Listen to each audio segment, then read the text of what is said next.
I readjusted who I thought of myself and my character, because I didn't like myself at that point in time, didn't have much respect, patience, compassion. I was hard on myself rather than supportive. I was judgmental rather than compassionate. I would talk rather than listen. And I had a negative relationship with myself, which peered over into my relationships with others. And then I found myself in a point where things were cleared up, and I just made the conscious decision to change. Welcome to Vulnerability Muscle, the inspiring podcast challenging norms and helping you redefine vulnerability as a strength.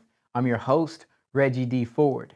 Each episode of Vulnerability Muscle dives into a variety of topics such as mental health, social issues, and mindset shifts. We explore the power of vulnerability and fostering meaningful connections, healing, building resilience, and promoting personal growth. Sometimes these conversations are uncomfortable, but good workouts often are. So join us and flex that vulnerability muscle. Welcome to the Vulnerability Muscle. I'm your host, Reggie D. Ford. Today, I have a clarity consultant. This is Kyle Smith. Kyle is a clarity consultant and the creator of the Supra Being Blueprint, a high-level coaching program designed to help men break free from limiting narratives, self-doubt, and overwhelm. Through his signature process, Neuro-Linguistic Somatic Experience. Ooh, I love that. Kyle helps men rewire their mindset, regulate emotions, and take decisive action. His work focuses on mental fitness, self-leadership, and embodied action, guiding men to step into clarity, confidence, and purpose. With a direct, no fluff approach, Kyle delivers practical tools and strategies to create that real and lasting transformation. Kyle, what's up, my brother? Dude, well said intro, man. That was dope. Thanks. Yeah, man. I'm excited to have this conversation with you. I want to learn and break down neuro-linguistic somatic experience, because in my head I'm thinking I know I can neuro brain, linguistic language, somatic body. Yes. Experience. Let's do it. This is gonna be an experience, Kyle. Dude, you freaking hit the nail on the head. I kid you not, because it is an experience it happens real time. Yeah. Yeah. Ooh. See, now you just gave me something else. Okay, I like that. All right. Let's hop in first with a segment I call "What Comes to Mind." So this is his first thought this morning. Whatever comes to mind. Okay, I'm ready. What comes to mind when you hear the word vulnerability? Ooh, vulnerability. When I hear the word vulnerability, you know what? The first thing that came to mind was indifference. Yeah. Elaborate. Let me feel through this one. Okay, so why was it?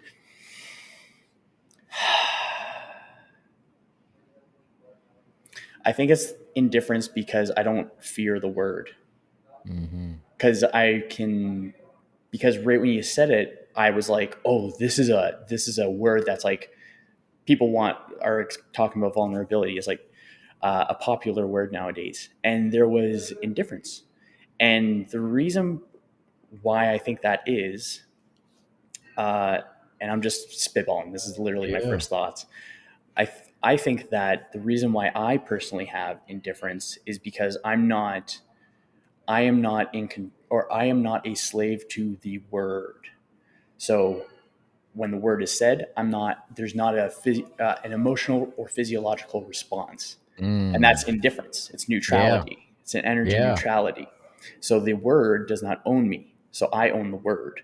Let's go. And what I think of authenticity, because I'll go with that one, where for someone to be vulnerable, it's not to share the dark sides of themselves. It's also to share the best parts of themselves, because people are fearful of sharing those aspects because there could be rejection from their fellowship or their crew of friends that don't want to grow.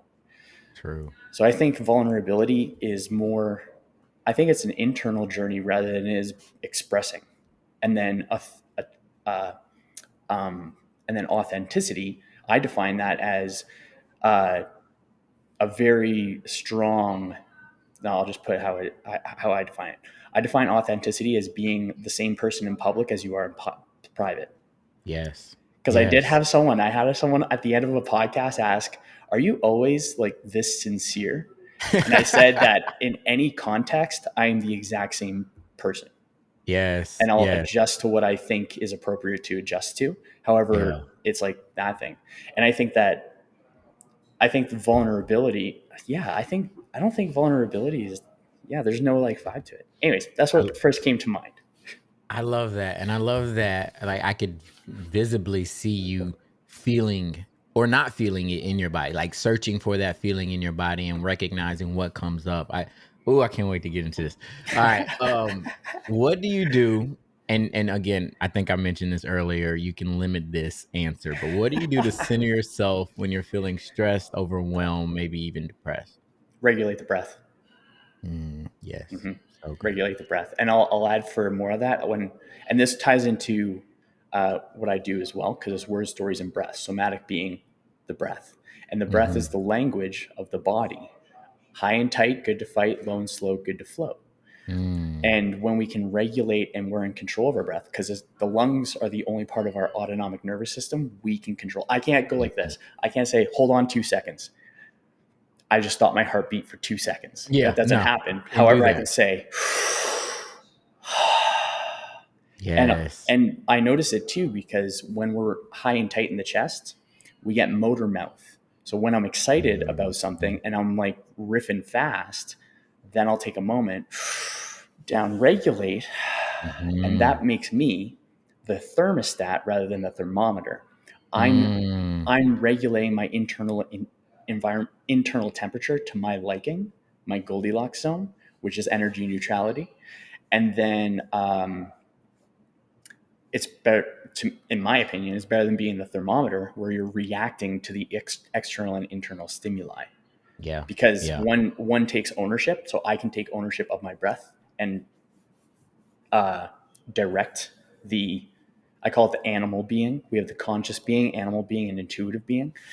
We can direct it, because this is our animal being. Like, it's very close to us. If you can visualize it, where your brain's your body is the dog on the leash, while your consciousness is the ethereal being holding on to that leash. Yeah, I like that. Yeah. Yeah, that's so good. I love that. I love high and tight. We're ready to fight, and that's that sympathetic nervous system response. That's that fight or flight. That's what that is. And I think for so long in my life, I was only breathing up here. And I think a Mhm. lot of people, when you say take a deep breath, that's where they go. They go straight up to their chest. They're up here. Their systematic or their symptomatic nervous system is activated, and they don't ever activate their deep belly, their diaphragm, or any of that. And so I Mhm. love that high and tight, ready to fight, low and what was it? Slow, good to Low and flow. slow, good for flow, ready to flow. Let's Yeah, go. buddy. What is a favorite childhood memory of yours? Ooh, this is a cool one. Okay. Huh. I haven't reflected on this in a while, so I'm gonna like really sit into it. Okay, where does my feels go?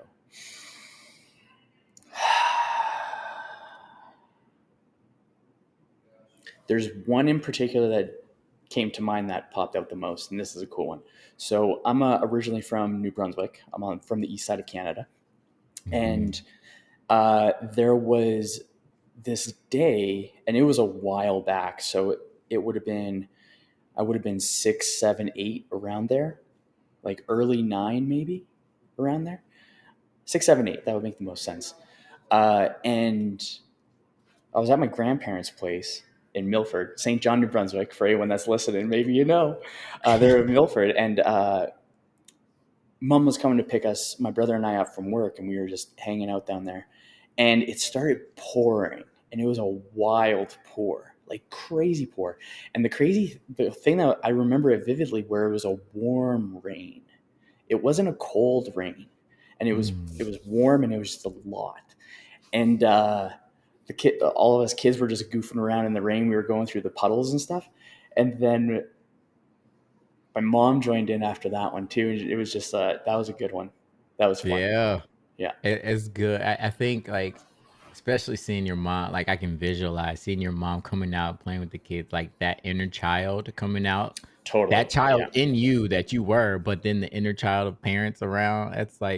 That's such a beautiful image. I love that came to mind. Oh man, that's dope. That's dope. Cool. Give me some of the journey. Like how what has life been like? Give me some context around what your journey has looked like. I don't think it's my journey overall is just a simple journey of life and change and just learning things along the way. The core point of my journey is that with in regards with how I do things now is that I turn my problems into my passions, Mm, where I made the prominent pivot 10 years ago, about 9 years ago right now. And that through that point in time, I readjusted who I thought of myself and my character because I didn't like myself at that point in time, didn't have much respect, patience, compassion. I was hard on myself rather than supportive. I was judgmental rather than compassionate. I mhm, would talk rather than listen. And I had a negative relationship with myself, which peered over into my relationships with others. And then I found myself in a point where things were cleared up and I just made the conscious decision to change. I mm, made the decision, the pivot point decision to make an adjustment. And that would be a cool point. I had the main core frame. Like I believe that uh, my heart, I think I've always had a big heart. That's been consistent all through my life, even through any issues or any, like I was actually pondering this yesterday where, and so since he's put it, where when I, when I think, so another word is trauma, right? Common mhm. word. I am also indifferent to that one as well. Nice. And the Yeah. thought, and I was like, oh, that's cool. And the thought that came up from it is like, why is it that way? And it's because in my belief from yesterday, just like anything else, I wouldn't be able to be the person I am without the building blocks of those traumas I've experienced. And I Right. think that that's once again ownership of, and those Mhm, experiences don't own me. So I'm no mhm. longer in them, I'm out of them, and I am developing my character as a side effect. So that's That's pretty much good. my journey in a real short nutshell. So now I like Yes. myself in short. Yes. Oh, that's so good. Was there something that catalyzed that thought of I need to make a conscious effort to change the way that I am looking at myself, looking at the world? Was there Oh anything yeah. around that time period that really stood out to you? Oh yeah. Yeah. Uh, um, couple relationships. Okay, I'll put it broadly because it'll be much easier. So I wasn't exactly the most faithful in relationships, and then there were a lot of chances leading up. So my main lesson from this one is that there's either a choice or by chance things are going to happen. So Mm, I allowed things to persist because I was just scared of rejection, or I was also just not committing. I was not 2 feet into mhm. relationships. I had 1 foot out, and with my current lady, it's 2 feet in, so it's completely different. And I made that as a Yeah. decision. Like when her and I got together, that was like I was like, we're 2 feet in, and so we had a verbal communication and agreement on it. So it was like we started freaking solid. However, everything came out into the open, and there was solid hurt feelings. I did not feel the best about myself, and it was either option: either continue on and not learn anything from the experience, and likely repeat it. Because if we're only using our past as a reference, then we're going to repeat the past rather than creating a new future. And Mhm. so I just desire create a new future, a new character. And so character work is an aspect of what I do too. There's the inner rival, the inner role model, and then there's the primary voice. Mm. And so then it creates identities with these characters. And then that also works with creating a reference point on how to make decisions. Do I want to be my inner role model? Do I want to use that as a point of reference for me to be able to make a decision for what I do today? Or do I want to use my inner role model or rival who evidently doesn't want me to make progress because lack of progress is comfortable?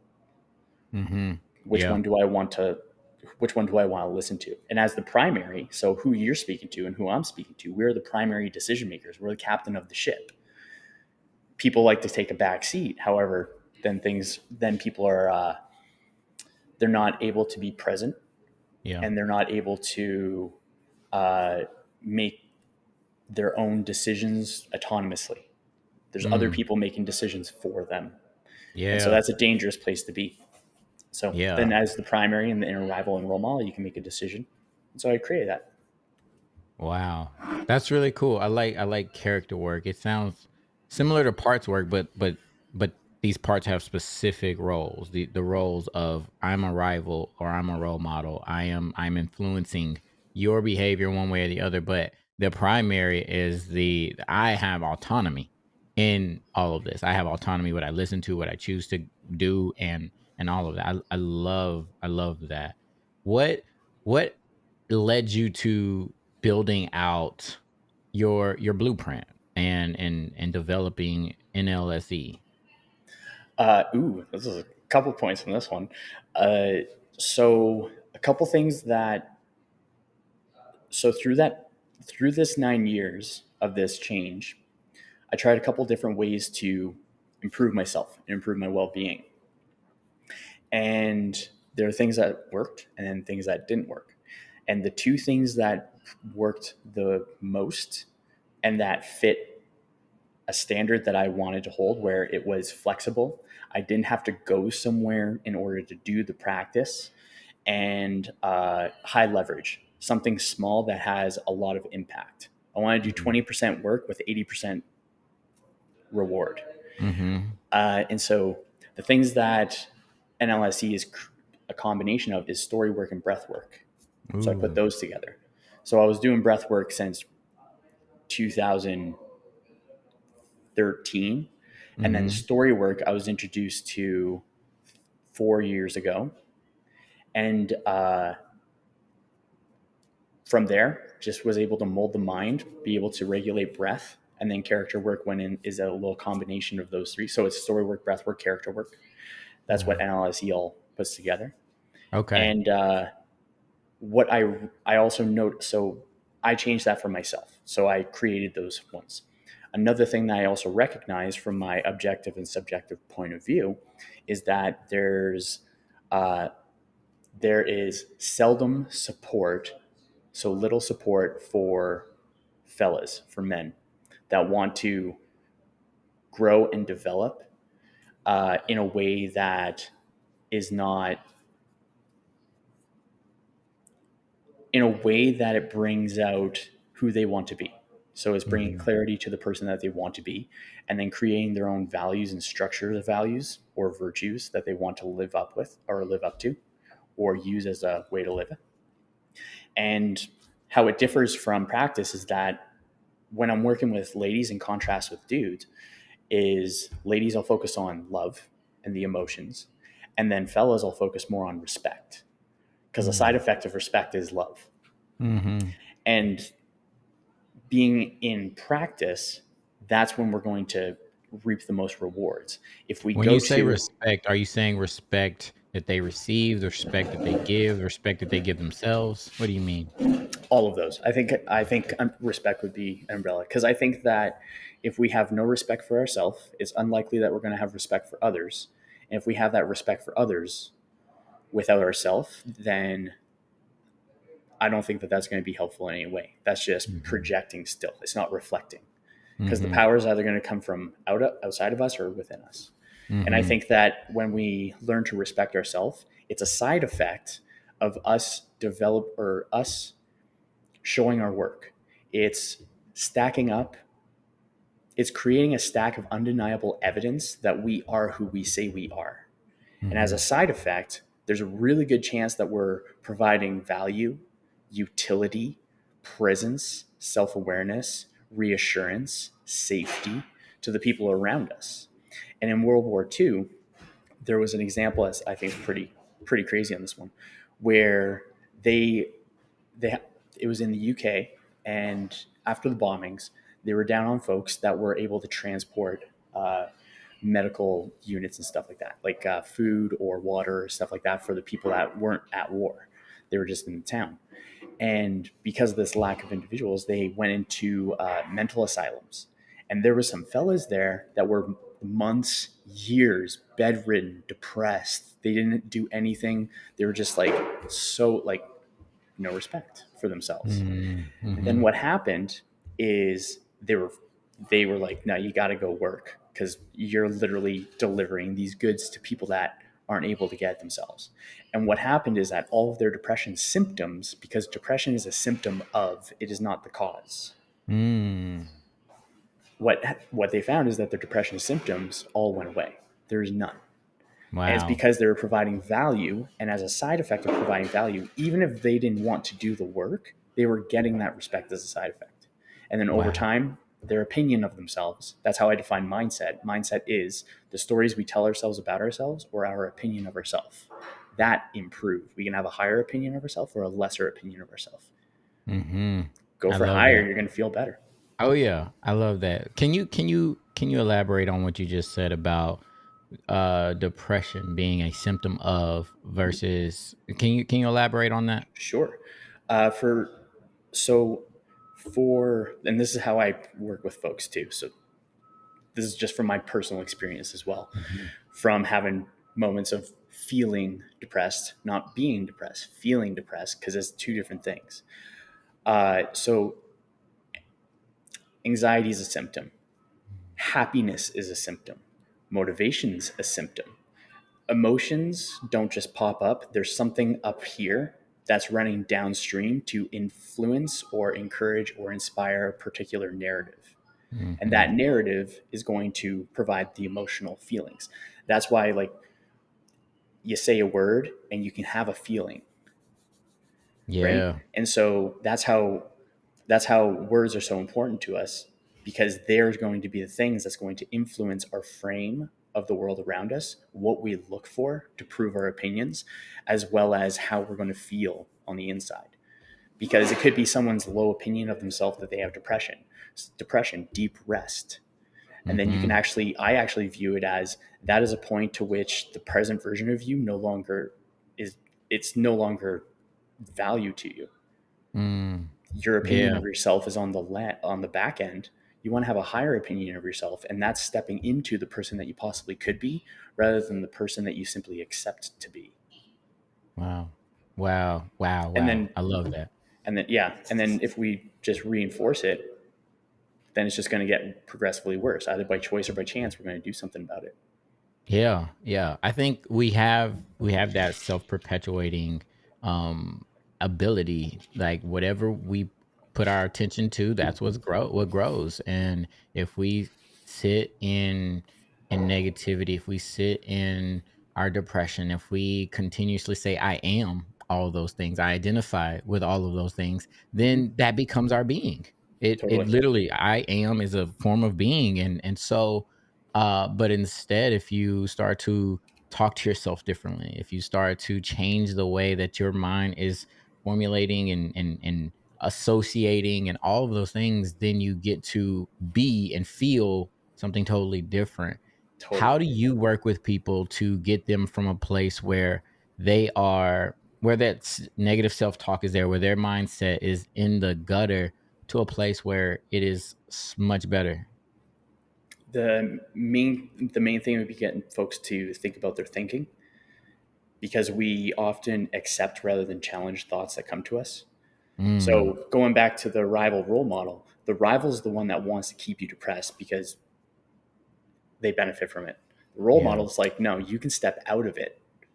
And And these are so, conflicting parts of us, right? absolutely, So it's absolutely, inside of us. totally. And I think that's important to recognize. It's like you are creating both realities. Yes, yes, Yeah. exactly. So tying into that too, like this is legit. Where when anyone wakes up in the morning, they have their prosecutor being their inner rival, and they have the defendant being the inner role model. And us as the primary, we're the judge. And both of Mm, them are going to show up with their undeniable stacks I of like evidence. that. The rival is going to show up with the undeniable stack of evidence that we are not who we say we are. Then the rival or role model is going to come up and say, stack the undeniable evidence of we are who we say we are. And us Mm, as the judge we get to see from the evidence which one wins the court case. Now, this ties into a cool story where it was a story of a child asking his grandfather, and it was about two wolves, where the kid asked the grandfather, I have a conflict within me and I don't know what it is. And the grandfather said, within us, there is a light wolf and a dark wolf. And they're fighting for us. They're fighting each other to get to us. And the kid said, well, which one wins? And the grandfather says, whichever one you feed the most.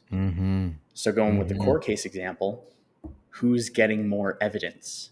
Yeah. The more evidence, the better the court case works in your favor. Yeah. And so our decisions are the data that we provide to the role model or the rival, or to ourselves, really, that we are making progress or we're staying stagnant. Because if we look back, if we reflect back, everything adds up. It makes sense that we are here where we are right now in this present moment. Everything adds up. So then it's just coming up with a different equation, a different set of decisions that work for you rather than against you, that help you rather than harm you. Yeah.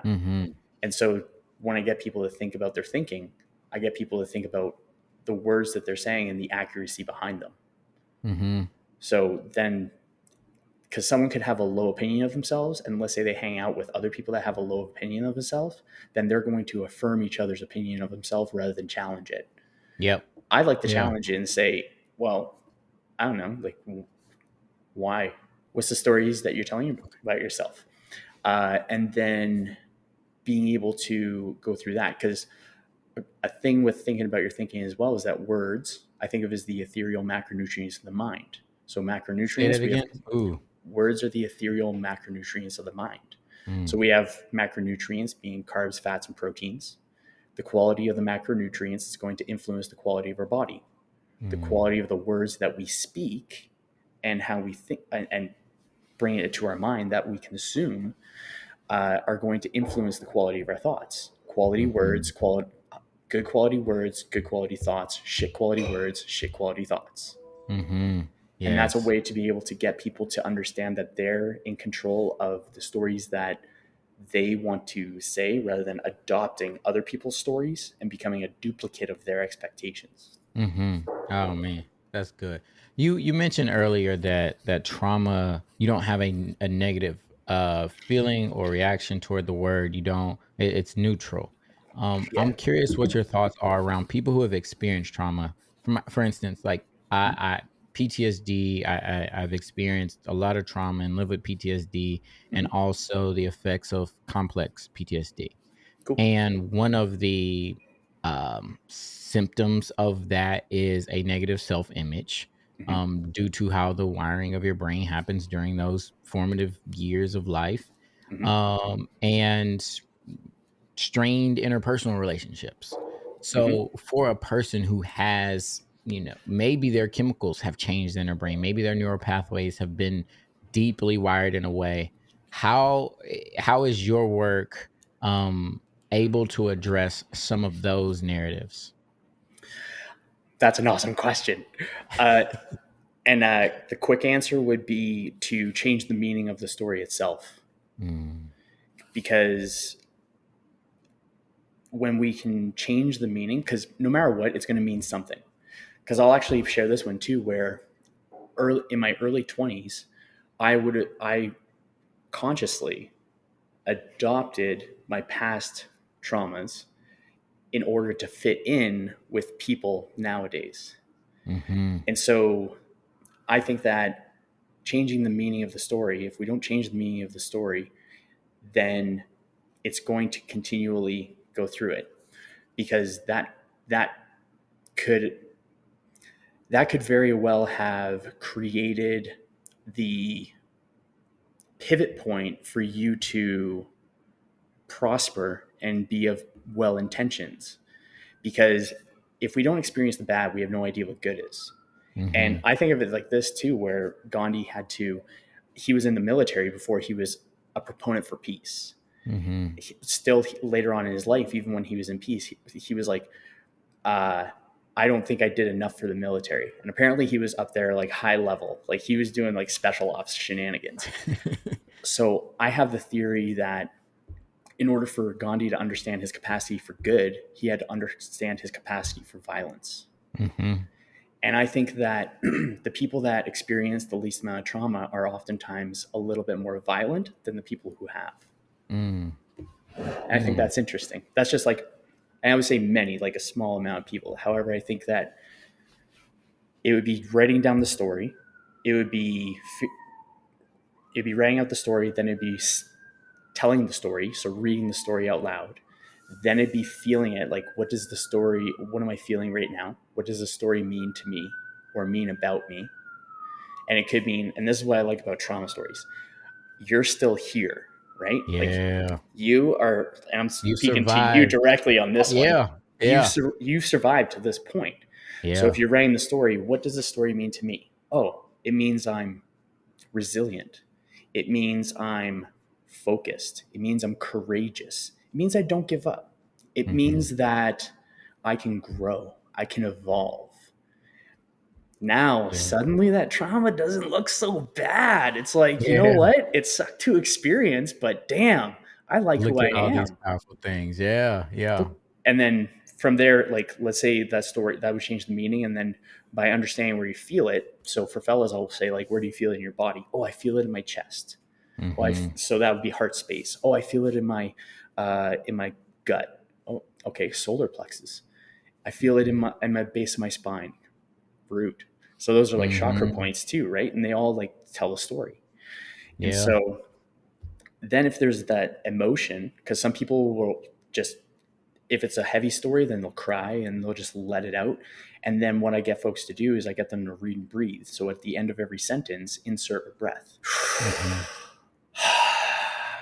And what this does is that it disconnects where we are no longer in the story. We're actually outside of the story. Mm-hmm. So the story, because people will experience, when, this is my theory. I'll put it in a reflection way. When I am behaving in the present based off me being in an experience of the past, that story still owns my present. I have not owned it. And that's the story hasn't been integrated, because I think that because there's the physical body, then there's the emotional body, and these stories linger in the emotional body and it's timeless. We have to actively go in and participate in the processing of the unmetabolized emotions. Then those intense feelings about whatever someone experienced, whatever you experience, they go away, and then you have a clean slate and you're like, wow, I have so much room for activities in my body because there's less shit in there. Yeah. And getting unstuck is the first thing that I work with. So it's like, I personally like going with, this is what I always ask folks is, okay, I'm going to give you the opportunity. Do you want to put the gorilla on the table? They're like, what's that? Go with the heaviest, most painful, hurt story that you can write up. And we'll go in that, because everything downstream becomes easier. Yeah. Do you find that many people choose that option, or is it a progression? I don't know. It varies on the person. Yeah. It depends on how quickly, like, because ultimately it's a sincere desire for change. It's going to be testing their pain threshold, and it's curiosity to explore. Those are the three things that folks will have. And it'll be varying degrees between.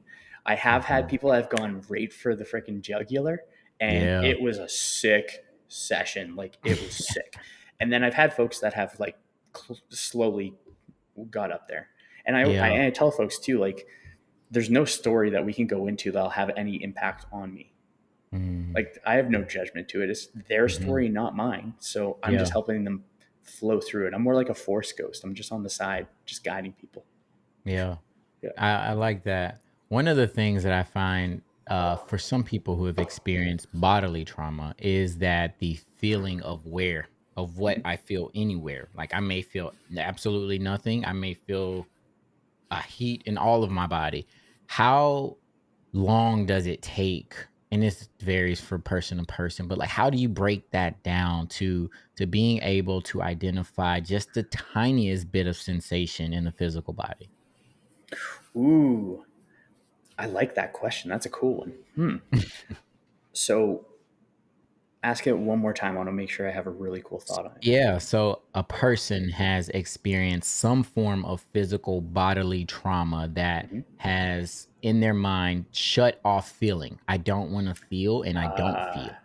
And so when you ask me, yeah, I'm telling a story, but my body's completely numb. I don't feel. I can't identify my chest, my solar plex, my leg, anything. Mm-hmm. How do you help to identify just the smallest little, there's a twitch here or there's something there? How do you identify that to start to uncover that?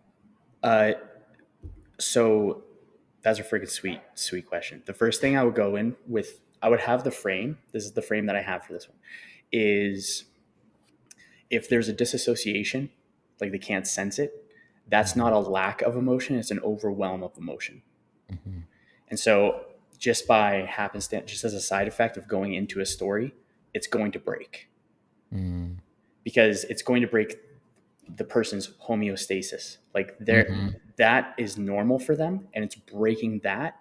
And honestly, like once the dam's down, it takes some time to build it back up. So it happens as a side effect, because it Yeah. is very much like it could very well be the first time that they are granting themselves permission to feel, period. Yep. So Definitely. I think it's Definitely. cool. Yeah. Yeah. What are some of the success stories that you've had? And you can speak to your own personal, just like what that transformational. I mean, we see parts of the transformation, right? But that transformational story where people came in, self-doubt, the most negative mindset, I can't, to where they are today. What are some of those transformation stories? For a negative mindset, I think people I think people have less of a negative mind. I think people are just hiding their positive mindset and allowing their negative mindset to pop in. Mm-hmm. Because I think when I work with people, their mindset changes pretty quick, because we start with getting unstuck, which we find affirmations, that's evidence backed. It's not wishful Mm-hmm. thinking. Wishful thinking is Mm-hmm. taking affirmations and trying to adopt those beliefs rather than seeking out. So, for example, what we were talking about earlier, trauma story, I'm courageous, I'm resilient. Those are affirmations backed by evidence, Yeah. right? Right. And so people's mindset will improve that way as a side effect. When it comes to how someone, or what folks have said from feeling inside, there was one fellow that I'm not going to list names just for the sake of privacy. I Yeah. haven't gotten permission to say his name. Uh, However, I can tell the context. So it was a father themed story, and he's in his 40s, and he was 12 at this story. So he was influenced, or he had an experience from a while back, and it was still influencing today. And he was the one. This was like a put a gorilla on the table story. I asked him, Mm-hmm. and he's like, "I got one." I'm like, "Yeah, sick." So, anyways, it was a really tough one. And when we were going through the levels, like he read through it, and then he feels the emotion. Because keep in mind that people will hold their breath high and tight, and Mm-hmm. that's how they're like, "Oh, if I keep my breath high and tight, I don't have to feel the feels." Mm-hmm. So I think for someone to want to feel the feels, they have to allow themselves to feel it. Yes. So So true. there's nothing to be forced when someone doesn't want to feel the feels. However, when you're going through, you'll read it and then you'll be like, whew. And he was going through, and he read the first one like pretty smooth through. And then the second time, what we do for the second time is read it 30% slower. This Mm-hmm. forces the breath down into the belly, and people can't speak motor mouth. Like what I said before, if I get really Mm-hmm. excited, I'll calm myself down. I'll chill low and Mm-hmm. slow. Mm-hmm. Uh, and then he had the feels, like he was like bawling. He was like, holy shit. Like it was toasty. And then it goes into the fourth part. Read and breathe. Read through it, took a breath. Waterworks were going. And then at the end, I asked him, like, just how you feeling? Like, describe what it's like. And he said, man, I feel like I'm in the middle of a tornado, where before he was just in the destruction. He was like in the middle of it. And I was like, Mm. that's cool, man. He's like, That yeah. is cool. So he detached himself from that story, Yeah. Oh man, I love that. Like owned it.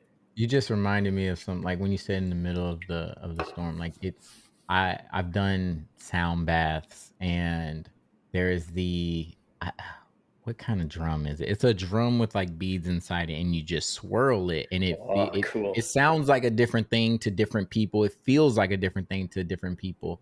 But for me, the first time I ever experienced it, that was how I described it. I felt like I was in the inner circle of a tornado without being harmed, and it was the coolest experience that I had. And I just, yeah, I think that's a really beautiful metaphor of being able to see and externalize all those stories, all those things, all those parts, and not still be stuck in them. I think I read, maybe in website or somewhere out there, like, get unstuck from the suck. Is that a Yeah, phrase buddy. that Kyle uses? Yeah, like, I think that's super cool. And people, like, if you're feeling stuck in the suck, like, Kyle is I mean, this is I can tell you know your stuff. I can tell you're doing some phenomenal work in helping people get unstuck, and that's a beautiful Thanks, thing. brother.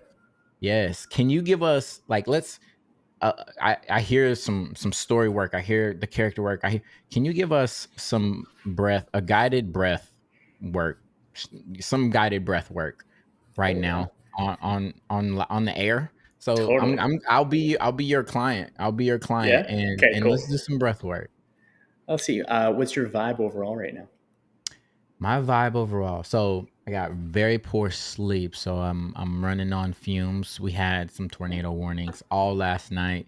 There's flooding going on, so I'm a little concerned about others. I think I'm fine where I'm at. And so just wanting to make sure I hear from other people that they're okay. And but overall, I think pretty subdued outside of that. Nice. Okay, we'll go with the Yeah. chill breath then. Okay. Let's go with on the fly, something that's chill.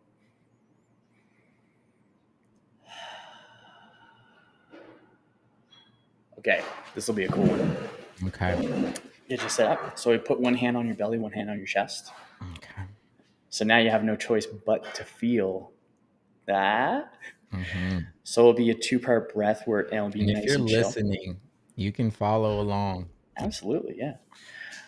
So it'll be breathing into the belly first, and it'll be in through the nose, and we'll have an exhale through the mouth. So it'll be in through the belly, chest, out slow.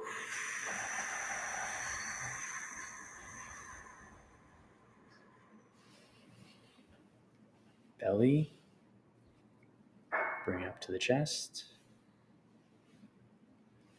out slow.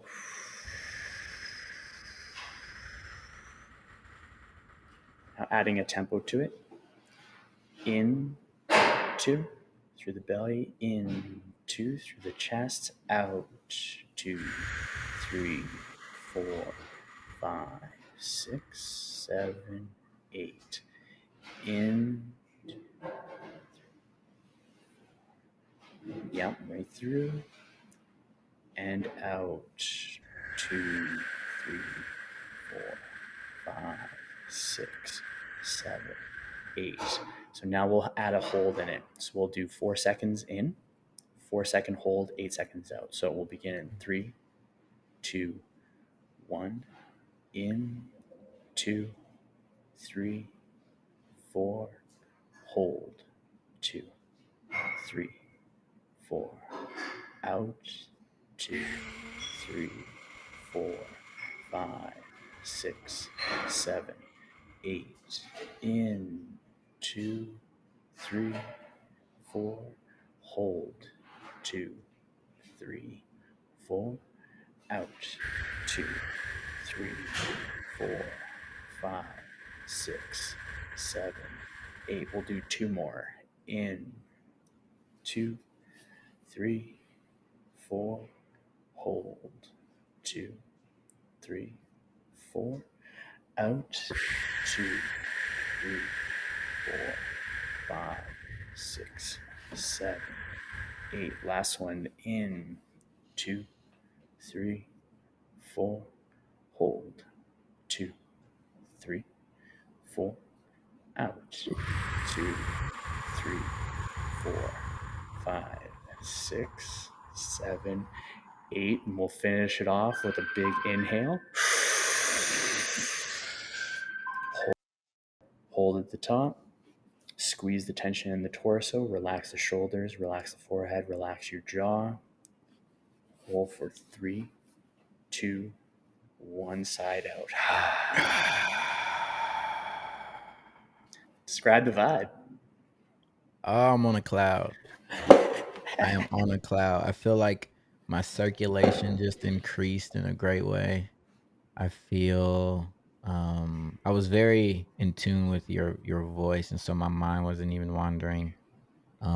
Just very present right now. Yeah, So buddy. that was amazing. Thank you for that. You're very Thank you. welcome. And I really love, like, I hope that if you followed along, you had your hand on your chest and your belly, because you notice when you're breathing in through your belly, like what is moving, like what physically, what is moving. And that helps to first fill up that belly, fill up that diaphragm, then expand the chest. And so I thought that was a really great guided breath work. Thank you. You're very welcome, dude. Yes, yes. I want to hop into a segment called fill in the blank. And Ooh, so, similar to what comes to mind, you let me know what pops in your mind, and you can elaborate, you can keep it short and sweet, whatever you're feeling. All cool. right. Dude, I All love these freaking questions, man. right. Vulnerability. Well, you probably already answered this one, but vulnerability makes me feel blank. Neutral. I like that. Actually, I'll go with a couple one. So, what does neutral mean to me? It means that Yeah. I'm in power. So I feel Hmm. powerful. I love that. This one's gonna build off that power then. What is your greatest superpower? My ability to listen, actually. Yeah. Expand on that, because I know you're not just listening to others. Well, most of what I do, like I can certainly talk. I'm a big fan of talking. However, with what I do, the way that I go about chatting is that I don't think many people are given the opportunity to just have an objective observer to just listen. Mhm. And I think that listening is key to communication. I think it is coincidence that listen and silent have the same letters. Mhm. And I like to hear other people's stories because when people speak whatever, they're giving you insight to their character. Mhm. And so you get to I, I get to see really cool aspects of people's character. And Yeah. yeah, pretty much Yeah. more so for the it's always often. Yeah. And another, I think my core superpower. This is probably my core superpower. I find that people overcomplicate simple things. Yeah. I don't think Yes. I actually simplify something that's complicated. I think that people complicate a simple thing, and Yes. so I recognize that from people exaggerating on things that may be perceived as problems. However, they could be solved pretty easily. So I don't think that's Mhm. a problem. That's not an issue. I think the issue comes down to making the decision to solve the problem. And then acting and doing the work. Yes. I was just talking to my therapist yesterday about like the simple things and how we've overcomplicated. And in the context around that was just loving other people, caring about other people, being compassionate, being understanding, and how, I go and speak and I get paid to talk about that. Like, be nice to people. And like, Totally. why do I have to reiterate and remind people of something so basic as that? But we overcomplicate it, and we make it a lot more than what it truly is. When I said I think you do more than listen to other people, I meant you listen to yourself. And I, Oh, I think, nice.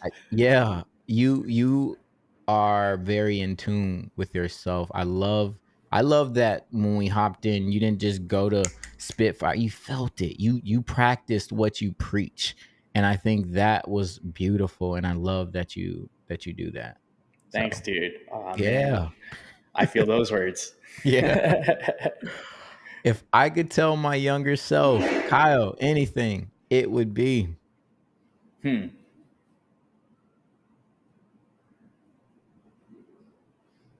let's see. Let's breathe this one in.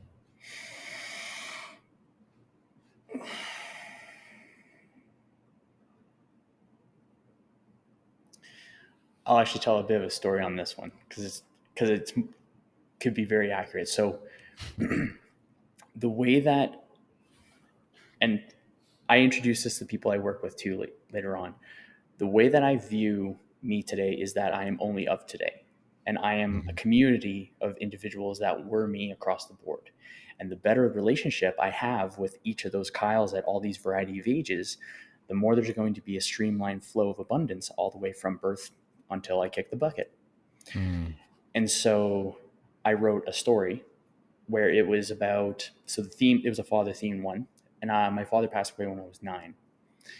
And from that point, definitely took the man of the house role. And there was a lot of authority at that point applied. And so what I wrote, I wrote a letter to my 9-year-old self. So same framework that I go with, write a letter to your past self, future self, your 2022 self, your 2020 bajillion self, your 2075 self, I don't know. So I wrote a letter to this younger self and went through the same idea of writing this letter saying, hey, dude, I'm awesome. I turned out to be a character that I hope you're proud of. So I want to let you know that what you experience right now, it's okay. And you're going to be stronger from it. So how that influenced my present self, and there's a lot of time travel, like brain time travel in my work. So it's pretty cool.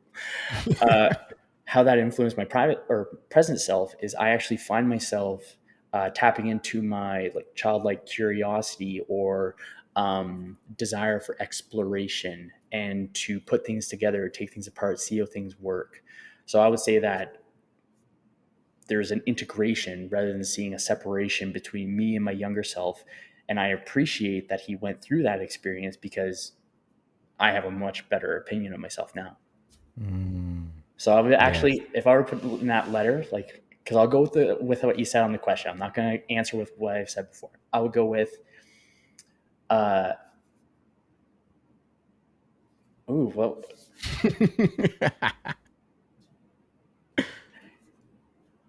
you will not want to change this experience ever. I promise you that.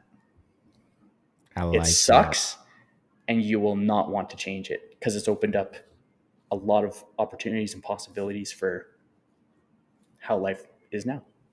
I like that. I like that a lot. It's loving the journey.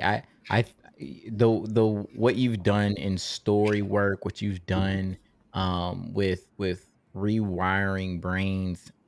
I say vulnerability to me is the ultimate act of self-love, because when I can drop the shame of those past stories, those past parts of me that I did not like or I didn't want to share with the world or that I wasn't so proud of, and I can expose those and feel neutral about them or even feel positive about them because they help me get to the place that I'm at. That is truly embracing myself and loving myself, respecting myself and accepting myself. And so I think the work that you're doing, it is so inspiring. I'm so excited to let the world hear what you're doing because it's Thanks, needed. man. And oh my God, it's just going to continue to help so many people. So keep telling stories, keep inspiring folks. And with that inspiration, what is something that people can turn to, a resource, a book, a movie, a documentary, to learn, to maybe start to prime themselves around some of the work that you do? Ooh, damn. That's a cool question. You know what? A book that is really good that ties in would be Psycho-Cybernetics. Okay. I That's a haven't cool heard of one. that. Okay. Because the idea that the main premise of it is that our thinking is algorithmic. So our behavior is algorithmic. So if we're repeating the same thoughts, we're going to repeat the same behaviors. And I like this. This isn't in the book, but I watched this fella, I forget his name, but he's the guy that started the computer system, or not the like Microsoft. Like, no, I'm getting his. He's important in the computer world. Like he's considered the godfather of the computer world. Okay. And the thing that he said that was interesting is that the an example of us demonstrating free will is when we make a choice counter to our algorithm. So that takes different words, different decisions, different behaviors. Yes. And so that one's a really cool one. I like that Say one. the name of the book again. Psychocybernetics. And then another one as well. This one has influenced my perception and philosophy of how I go about my existence. And it's The Creative Act. And it's by The Creative Act, A Way of Being by Rick Rubin. Because the way I think of it and how it ties in with what I do is that words are the paint, our soul is the canvas, and then what we experience in the reality is a side effect of what we drawn up. I like that. So the life we experience is a creative endeavor. Yeah. It's a practice in mastering that art of living. Yes. We are creations and we are creators. Totally. I love that. Dude, I love literally look at everything that you see around you, all creation. Yeah. We created it. Seriously. Oh, Kyle, this has been absolutely phenomenal. You've given so many gems. You've blessed my audience. You've blessed me. You've blessed the world, and you will continue to inspire. Are there any final thoughts? Any last things you want to get off your chest? Anything like that?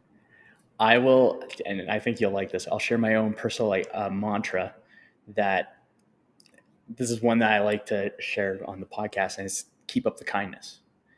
And I view kindness not as a feeling. I view it as a way of recognizing behavior. I believe that we recognize kindness. That's why when you look at you can look at YouTube videos of people doing kind things and we feel something. We can see it. So to me, kindness is a practice. Inner kindness, external kindness. It's not just one world, it's two. Our internal world, external world. And by keeping up the kindness, it indicates that it's a practice. It's something that we put the effort into and we do it mindfully with presence. Yes. Like an active meditation.